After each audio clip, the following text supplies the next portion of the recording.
مصطفى علم وعمل اصلاح معاشرہ فقہ شریعت و طریقت کا ہے مجموعہ مدنی مذاکرہ ہے مجموعہ مدنی مذاکرہ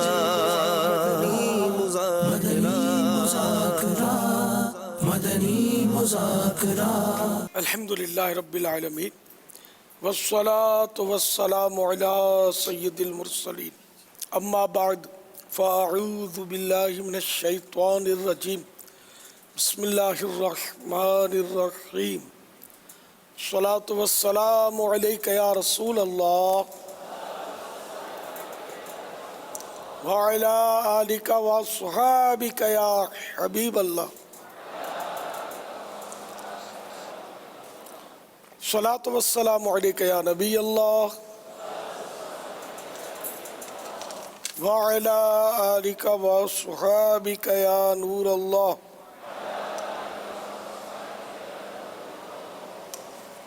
فرمان مصطفیٰ صلی اللہ تعالی علیہ وآلہ وسلم نمبر 3، جس نے مجھ پر ایک مرتبہ درود پاک پڑھا اللہ پاک اس پر 10 رحمتیں بھیجتا اور اس کے نامہ اعمال میں 10 نیکیاں لکھتا ہے.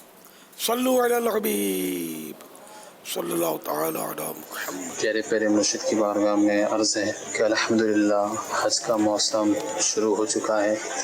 سوال یہ تھا کہ اولاد کما رہی ہوتی ہے اور والدین بڑھاپے کو پہنچ چکے ہوتے ہیں، تو اولاد یہ سوچتی ہے کہ والدین کو ابھی حج کرا دیتے ہیں، ہم بعد میں کر لیں گے. تو اس صورت میں حج کس پر ضروری ہوگا؟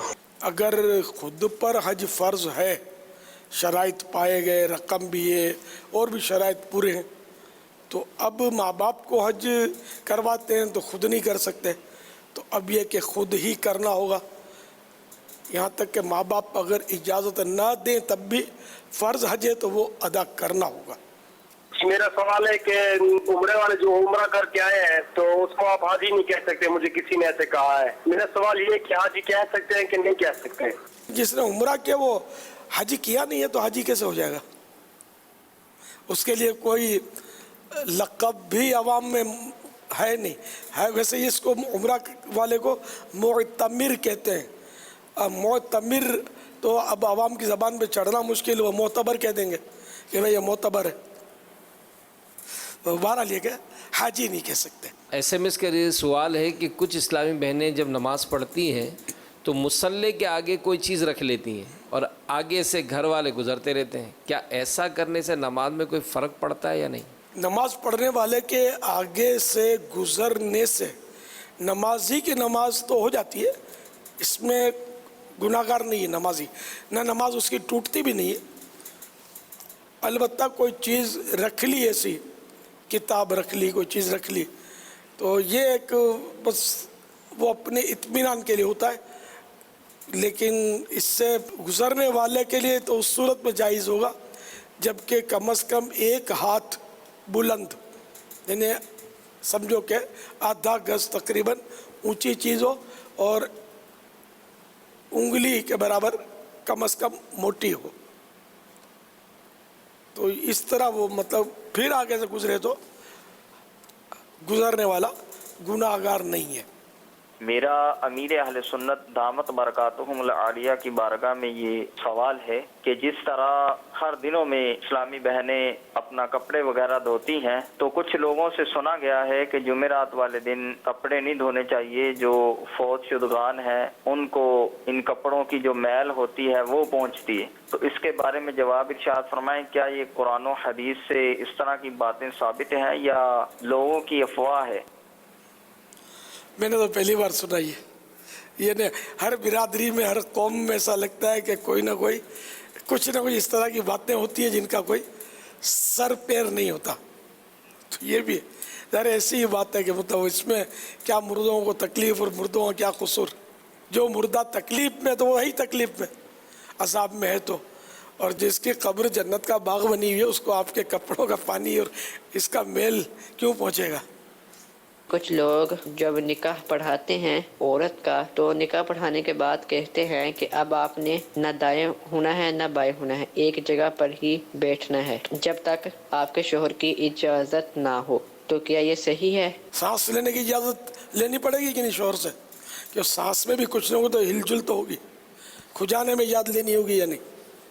سائل نے یہ تفصیلات بتائی نہیں۔ ہاں یہ طرح طرح کے یار حساب کتاب یہ لوگ کر لیتے ہیں، تو بیچاری وہ تو آزمائش میں آ جاتی ہوگی دلہن، تو یہ اپنی طرف سے لوگ بنا لیتے ہیں، ایسا کچھ نہیں ہے، ہلے گی جلے گی نہیں کیا۔ اب خدا نہ خواستہ کوئی سانپ آ گیا، بچھو آ گیا، بلی میاؤں میاؤں کرتی ہوئی دوڑی تو کیا کرے گی؟ اپنے کو پیش کر دے گی کہ بھلے بلی کاٹ کھائے۔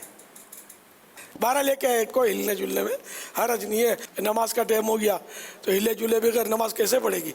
اسلامی بہنیں نماز پڑھنے وقت کتنا پردہ رکھیں؟ اسلامی بہنوں کی نماز، حنفی، پیج نمبر 14۔ اسلامی بہن کے لیے ان 5 اعضاء یعنی جسم کے ان 5 حصوں، منہ کی ٹکلی، اس کو منہ کی ٹکلی بولتے ہیں، منہ کی ٹکلی، دونوں ہتھیلیاں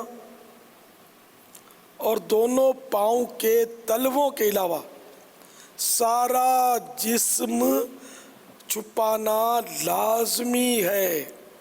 البتہ اگر دونوں ہاتھ گٹوں تک، پاؤں ٹخنوں تک مکمل ظاہر ہوں تو ایک مفتابہی قول پر نماز درست ہے۔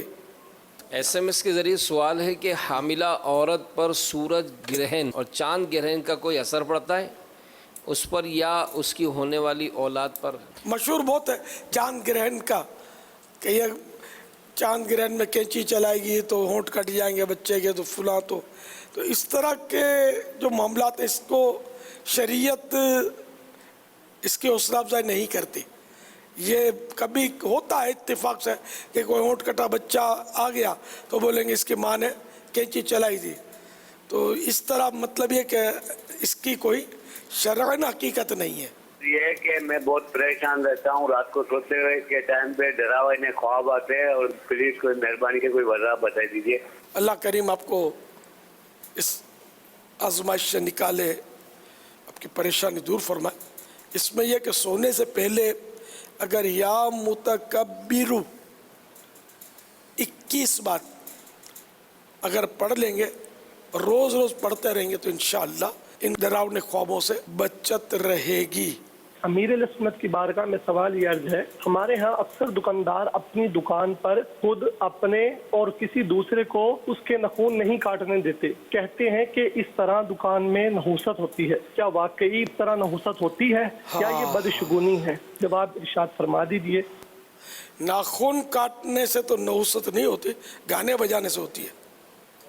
گانے بجتے ہیں دھوم دھڑکے کے ساتھ، بے پردہ عورتوں کے ساتھ ہنس ہنس کر باتیں کرنے سے نحوست ہوتی ہے، اور آخرت کی بربادی کے سامان ہوتے ہیں ان دونوں کاموں سے۔ یہ دونوں کام دکانوں پر بکثرت، یعنی کہ دکان ریٹیل کی لیکن ہول سیل میں یہ کام ہو رہے ہوتے ہیں، بدنگاہیوں کے اور نہ جانے کیا کیا ہو رہے ہوتے ہیں، پھر دھوکہ دینے کے کام ہو رہے ہوتے ہیں، جھوٹ بولنے کے کام ہو رہے ہوتے ہیں، ملاوٹ والا مال دھوکے سے گاہک کو تھما دینے کے کام ہوتے ہوں گے، تو ساری نحوستیں تو جمع ہوتی ہیں۔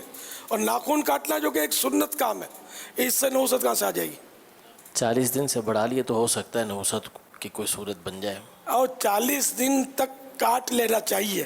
40 دن ہو گئے تو وہ اب تاخیر کرنا بلا وجہ یہ گناہ ہے، لیکن داڑھی منڈانا بھی تو گناہ ہے۔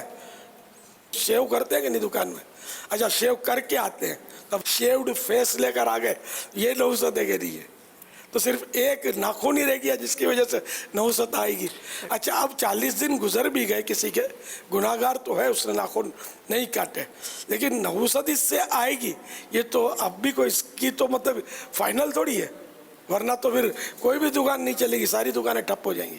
ہم نے یہ سنا ہے کہ مسواک کو لٹال کر رکھنے سے پاگل ہو جانے کا اندیشہ ہے، تو لہٰذا یہ مکتبوں پر جو ہے ہم نے یہ اس طریقے سے مسواکیں رکھی ہوئی دیکھی، اس کے تعلق سے آپ کیا ارشاد فرماتے ہیں؟ برائے کرم جواب عطا فرما دیں۔ اصل مسواک استعمال کرنے کے بعد ریشے جو ہے نا یہ یوں اس طرح کھڑی کریں گے ریشہ اوپر کی جانب ہو. اب اگر لٹا دیا اور صاف ستھری جگہ پہ لٹایا ہے تب تو حرج نہیں ہے، اور اگر دھول کچرے میں یوں لٹا دیا مٹی میں تو اب پاگل ہونے کا خطرہ ہے. اور یہ مسواک تو بھی صحیح بات ہے کہ یہ ابھی لکڑیاں ہیں، ابھی بطور مسواک اس کو استعمال ہی نہیں کیا ہے، اگرچہ اس کو مسواک کہنے میں حرج نہیں ہے، ورنہ تو یہ درخت میں تھی تو یہ مسواک عام طور پہ جڑ سے بنتی ہے، تو یہ زمین میں تھی، جڑ تھی اس کی، اب کاٹ کے ٹکڑا کیا تو مسواک یہ کہلایا اور استعمال کیا، تو اب وہ اس کا احترام بڑھ گیا کہ یہ اعلیٰ ادائے سنت ہے، سنت ادا کی، اب اس کا ادب بڑھ گیا. تو اب یہ ڈنڈیاں خالی لٹا کر رکھی ہیں تو اس میں کوئی مسئلہ ایسا خطرے والا نہیں ہے، گھبرانے کی ضرورت نہیں ہے. آپ مسواک جو لیٹی ہوئی ہے اس کو لے لیں، مسواک کی سنت ادا کریں، انشاءاللہ پاگل نہیں ہوں گے. پاگل پن اگر خدا نہ خواستہ آنا بھی ہوگا تو مسواک کی برکت سے، سنت کی برکت سے رک جائے گا انشاءاللہ. SMS کے ذریعے جو سوال آتا ہے اس میں ایک سوال ہے، بیوی کا اپنے شوہر کو مذاق میں گالی نکالنا کیسا؟ ہاں، گالی نکالنا تو حدیث شریف میں فسق کہا گیا ہے. تو اب یہ کہ بیوی شوہر کو گالی نکالے یہ تو اور بھی سخت ہو گیا نا، کہ شوہر کا تو اس کو تعظیم کرنی ہے، شوہر کی تو اطاعت کرنی ہے، شوہر تو اس کا بادشاہ ہے، حاکم ہے. الرجال قوامون علی النساء، کہ مرد عورتوں پر حاکم ہے، تو شوہر یہ اپنی بیوی کا حاکم ہوتا ہے، تو حاکم کا تو مزید احترام کرنا ہے. تو توبہ بھی کرے اور اپنے شوہر سے معافی بھی مانگے، آئندہ بچے بھی. بعض والدین آ کر کہتے ہیں کہ میں نے اپنے بچے کو دعوت اسلامی کے لیے وقف کیا یا میں اپنے بچے کو وقف کرتا ہوں، تو اس بارے میں آپ کیا فرماتے ہیں؟ لے کے رکھ لیا کرو، یہ پتہ چل جائے گا وقف کیا کہ نہیں کیا ہے. روئی دو تو واپس دے دینا، پتہ چل جائے گا وقف نہیں کیا ہے.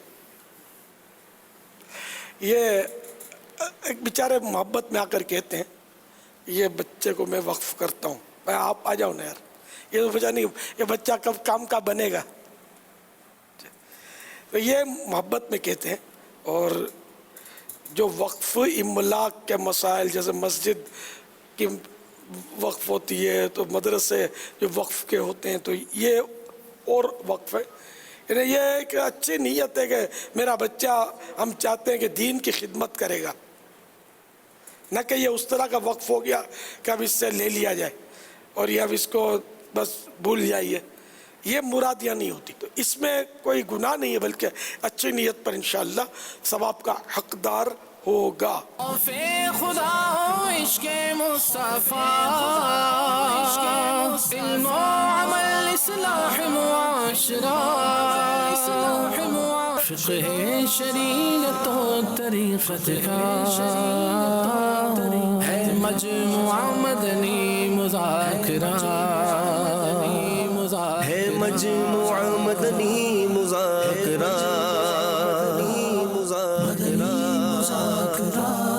مدنی مذاکرہ.